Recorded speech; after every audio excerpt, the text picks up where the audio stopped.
క్యాలీఫ్లవర్లో special ఏంటి అంటే నేను ఇంత కొత్తిమీర ఇంత మెంతి కడిగి పక్కన పెట్టుకుంటా. ఆవాలు, జీలకర్ర, కొంచెం నూనె వేసిన తర్వాత దానిలో ఇన్ని ఎల్లిపాయలు మంచిగా దంచి ధనియాలతో దంచి ఇందులో వేస్తా. వేసిన తర్వాత ఆ జీలకర్ర కొంచెం వేస్తాం కదా, ఇంకింత జీలకర్రని వెంచి పొడి చేసుకోవాలన్నమాట. ఆ పొడి లాస్ట్ లో వేసుకుంటాం. కరివేపాకు, కొత్తిమీర, మెంతి ఉంది కదా, అది కడిగింది అదంతా వేసేసిన తర్వాత ఒక ఉల్లిపాయ, ఒక 4 పచ్చిమిరపకాయలు వేసిన తర్వాత క్యాలీఫ్లవర్ వేస్తా. క్యాలీఫ్లవర్ వేసిన తర్వాత బాగా ఎగిన తర్వాత అప్పుడు ఒక 2 టమోటాలు వేస్తా. ఆ తర్వాత ఎంచుకొని పక్కన పెట్టుకున్న జీలకర్ర పౌడర్ వేసేస్తాం, కొంచెం కొబ్బరి పౌడర్ వేస్తాం, 1 స్పూను. ఇప్పుడు ఇది అదే కొబ్బరి పౌడర్, 2 లవంగాలు, 2 యాలక్కాయలు వేస్తాం.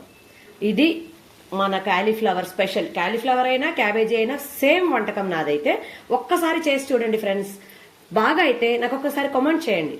అక్క ఉప్పు మర్చిపోయినాం అనేరు, ఉప్పు కంపల్సరీ. అది నేను చెప్పినా చెప్పకపోయినా మీరు ఉప్పే వేసుకోండి.